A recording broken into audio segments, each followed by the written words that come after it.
next speaker is Lara Land, owner of Land Yoga and human trafficking activist. Lara Land is an authorized yoga instructor and the owner of Land Yoga in Harlem. She was introduced to human trafficking victims during her visits to India and Rwanda, where she helped to rehabilitate HIV-positive students using yoga as therapy. She has since brought her efforts back to the U.S. and continues to bring awareness to human trafficking. Her yoga studio, Land Yoga, has participated in Yoga Stops Traffic, a worldwide event to raise awareness and money for modern-day slavery. Recently, Lara conducted a fundraiser at Harlem's Red Rooster restaurant where she raised $10,000 for Oda Nadi, an anti-trafficking organization that works to rescue children from human trafficking. So please help me in welcoming Lara Land.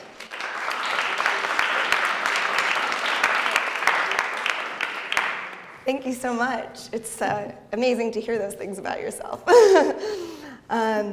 I'm so honored to be here today and to talk to you about the work that I have done. There's a lot more that I want to do, but I've been lucky enough to start my efforts in this direction. So I want to talk to you today from two angles, and one is going to be why should a yoga instructor, yoga studio owner, have anything to do with human trafficking, social justice, social activism, and why not only we should, but we must, being in the yoga world. And then the other side, which is what yoga can do and does do for victims or anyone really suffering, to help them to gain courage and strength and all the other great effects that yoga has. First, I loved how all of you were asking about what can I do, how can I get involved, so I'll never be shy about that. I have all my information up there for you if you want to get involved in any of our efforts. We always need help, and we really are using social media in a positive way. Right now, in the month of November, we're doing a campaign, yoga, Pose for Peace, where people are posting their yoga selfies, pictures doing yoga, or any picture, and dedicating it to a cause. And my studio, Land Yoga, is at the end of the week choosing one cause to give back to. And that's sort of one of my movements to take over this current view of yoga. So when you picture yoga these days, usually, it's some very skinny woman doing some crazy pose, which is lots of fun. And it's great to do those poses, but really, yoga is an age-long tradition. And it comes from India, and it's really about self-knowledge. And it's really about give back. And it's really about truthfulness to yourself and to others. It's about peacefulness. There are actually 8 limbs to yoga. That's why we use this hashtag also, all 8 limbs. When I blog and talk about yoga, is to bring back some of the parts of yoga that aren't just standing on your head, putting your foot behind your head, even though those are really fun things about yoga, and I love to do them. I believe that as a yoga practitioner and a yoga teacher, that actually I have a duty to give back. And in the ancient texts, there are many instances of yogis speaking up for causes. A very famous ancient text where Arjuna is on the battlefield and you must fight for what is right. So we've lost this part of yoga that is activism and doing the right thing, and at least the messaging isn't really out there. So that's part of my mission from the social activism side.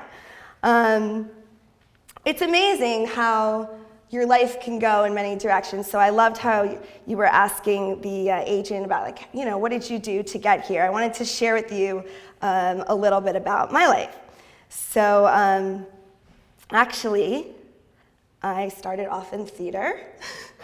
That's a picture of me in Romeo and Juliet, being Lady Capulet. Can you pick which one is me? Oh, yeah. With the red lips, just not much has changed. So I started off in theater, and I actually have a BFA in theater studies, and it was from theater that I discovered the connection between the body and the breath and the emotions, right? This mind-body connection that we're always hearing about, right? So just do me a favor and just feel how your body would feel. Put your body in a position of how you might feel if you were like really nervous for a test. Or if you're really angry at someone. Yeah, maybe clamped up. I know I'm being a little shy now, but we know how we feel, right? The stomach gets tight. Maybe if we're nervous, our breath changes when we're anxious about something. And actually, we do tighten inside, and we do lessen the oxygen intake into our body. And we know that we need oxygen to feel good and for all our systems to run well, right? So do me a favor and take a deep breath.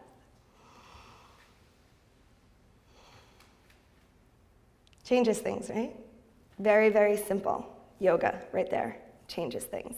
And it changes everything from our mental state to how our blood is circulating and how our organs are working, and therefore reduces stress. And we know that stress is the cause of so many major, major illnesses. So we know how we feel, how we perform is going to be related to our body, and that our stress level is going to be related to our illnesses. And we obviously don't want to be ill, right? So I found this mind-body connection as a theater person, and that caused me to get into yoga. And here's one of the yoga students that I help support in India through Yoga Stops Traffic, which I will talk to you about. So yoga, also with breathing, is going to opens up your body. And we put our body in different positions.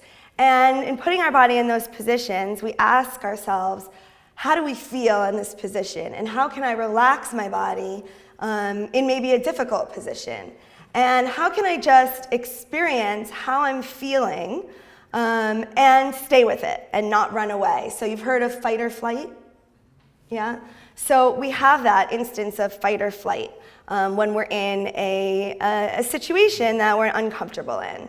And it really could be anything. I mean, these days we have so much stimulus coming from every direction that our body is actually in fight or flight a lot. So we have adrenaline rush a lot, and that causes a lot of times we might shut down, we might turn away from something that we should explore. Our fears can cause us to behave in ways that might not be the best for our outcome.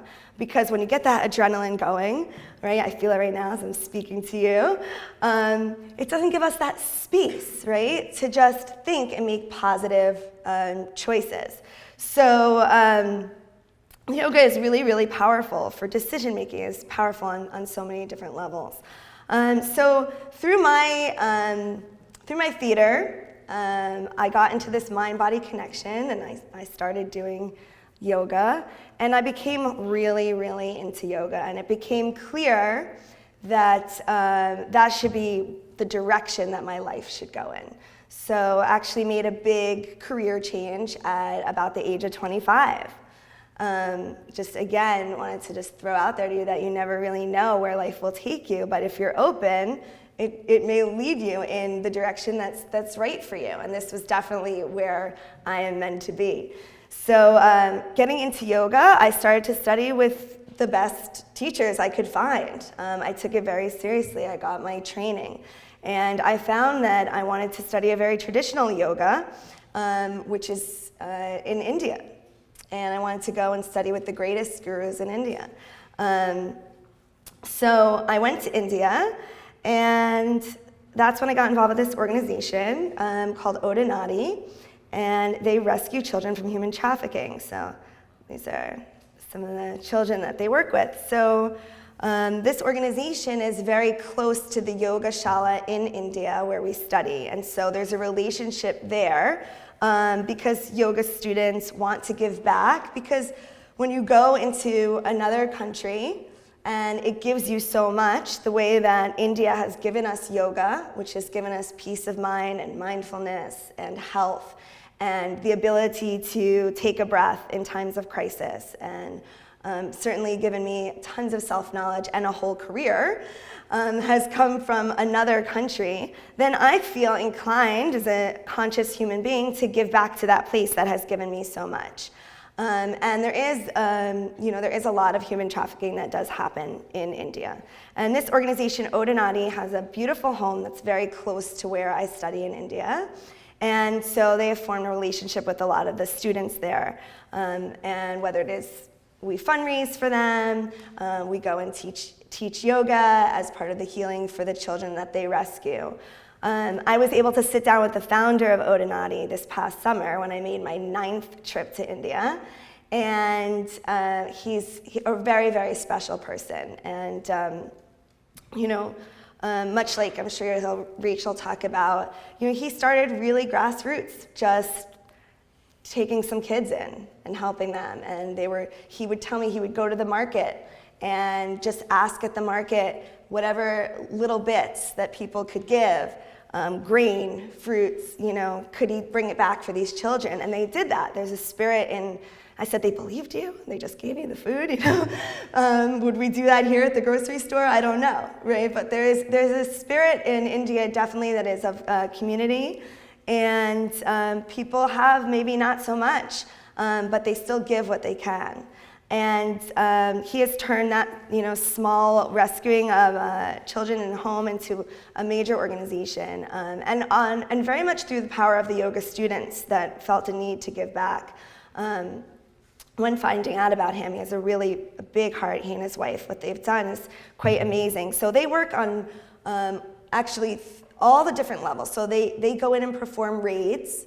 So they work with, sometimes with the police. Sometimes the police in India are very resistant, but they work with police best they can, and they find out where there are human trafficking hubs, and they go in and raid.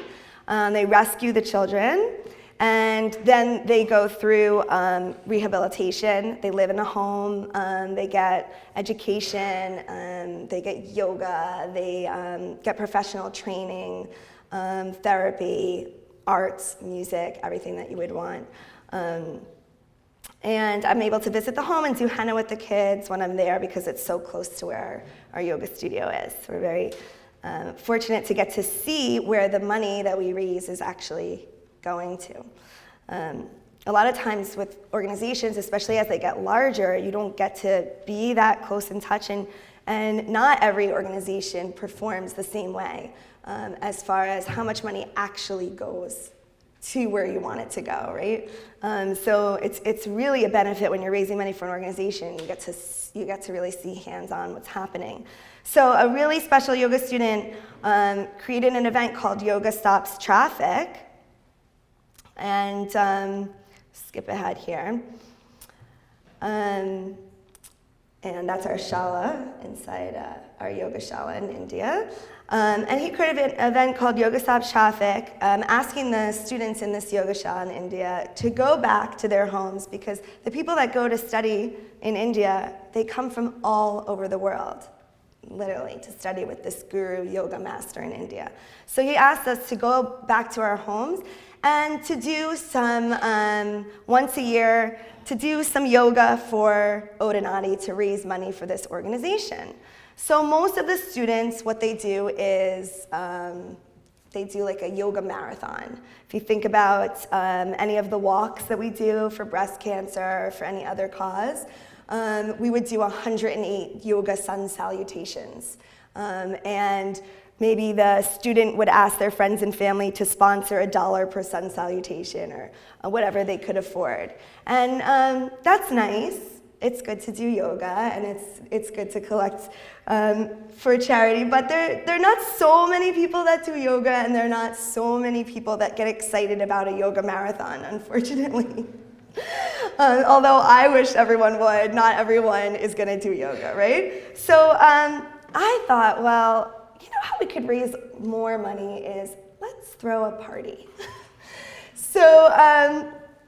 So last year what I decided to do is throw this Bollywood event at a major restaurant in Harlem, Red Rooster, owned by a celebrity chef, and make a really big deal.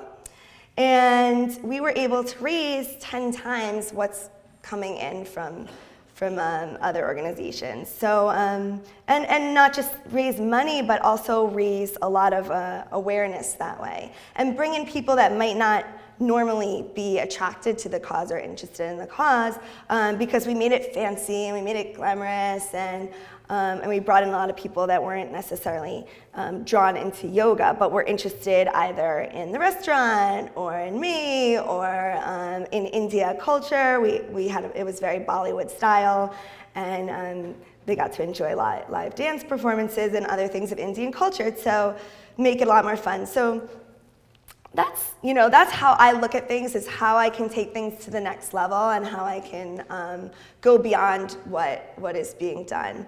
I wanted to show you also a little bit of my experience in Rwanda, since I knew that we would talk about it. I didn't necessarily work with human trafficking in Rwanda, although speaking with Stanley, the man who founded Odinati, about human trafficking and where does this occur, basically anywhere there is crisis, where there are children or young people who are vulnerable is where you're going to see human trafficking.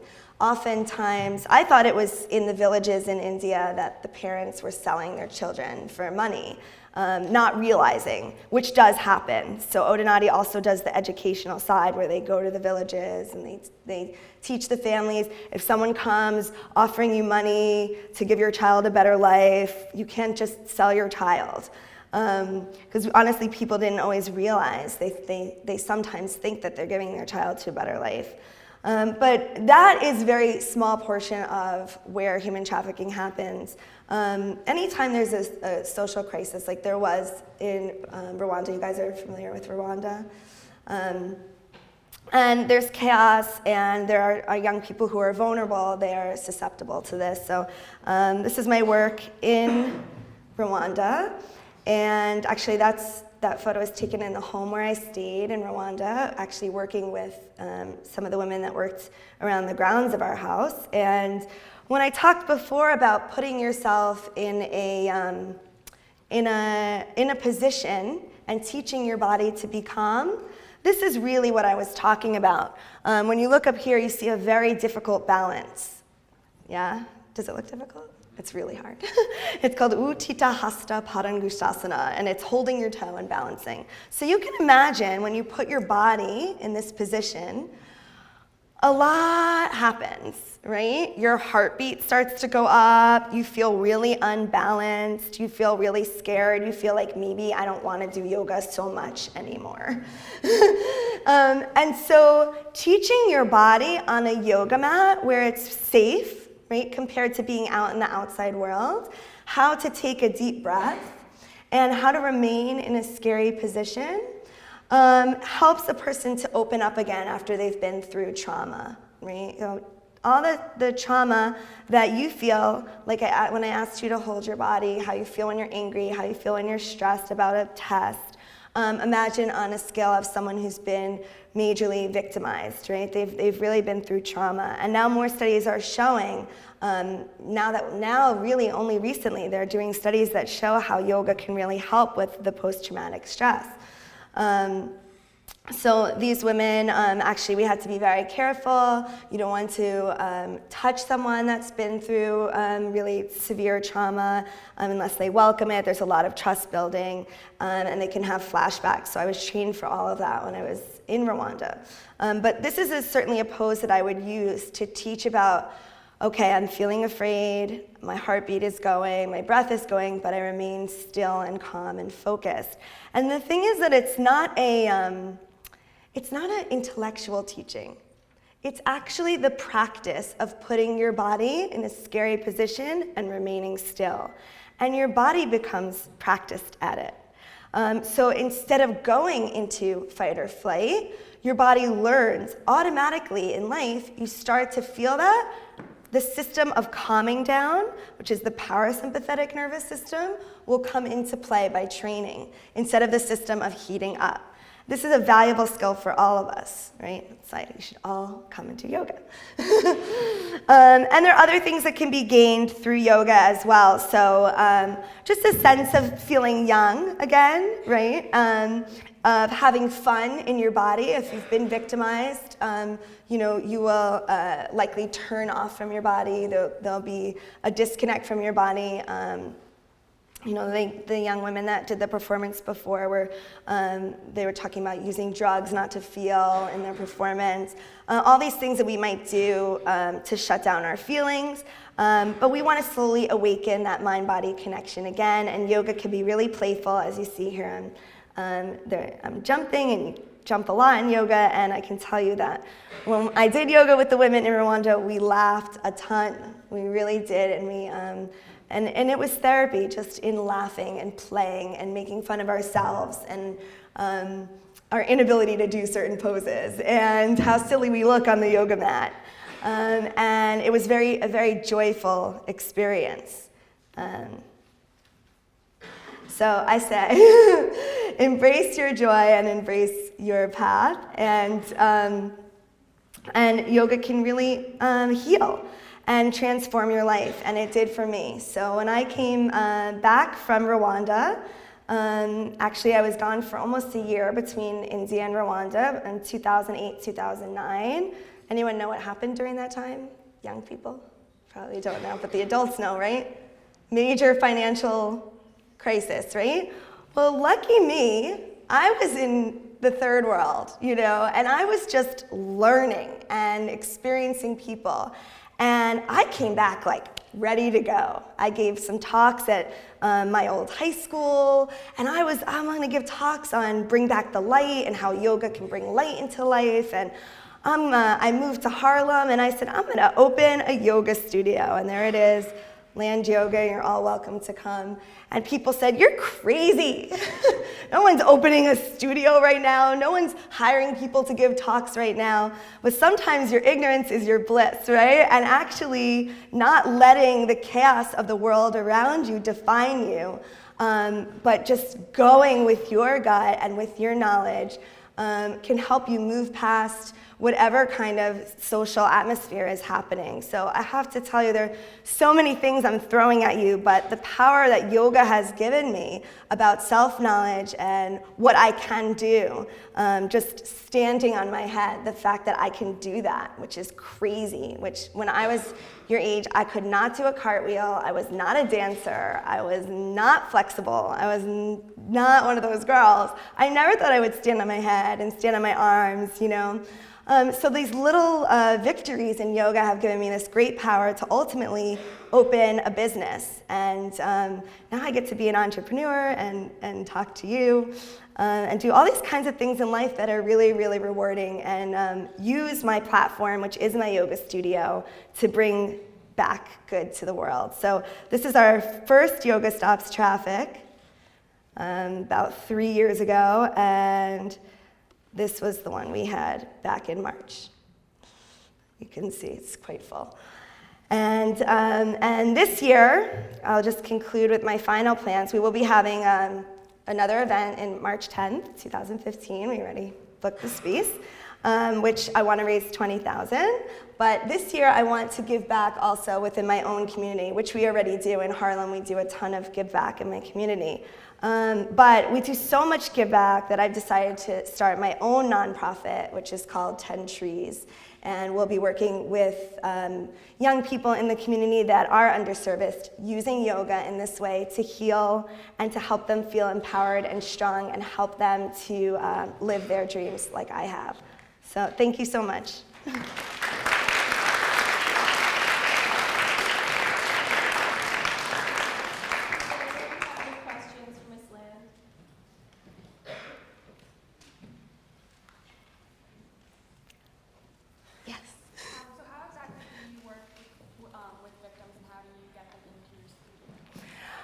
Usually we go to them.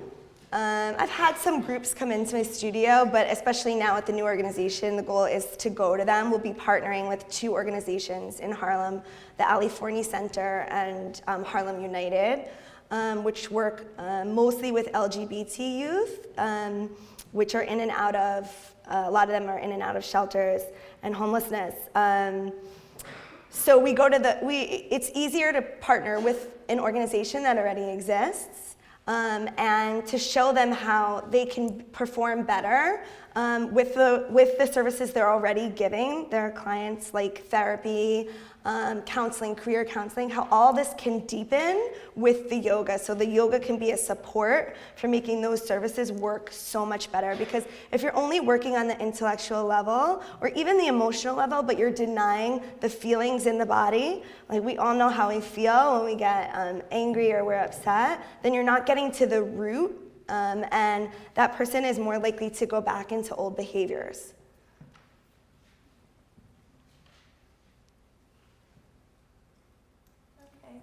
Okay. Oh, thank you. Oh, that's so sweet. Thank you so much. If you have more questions, I'm always available and open to speak to anyone. Thank you.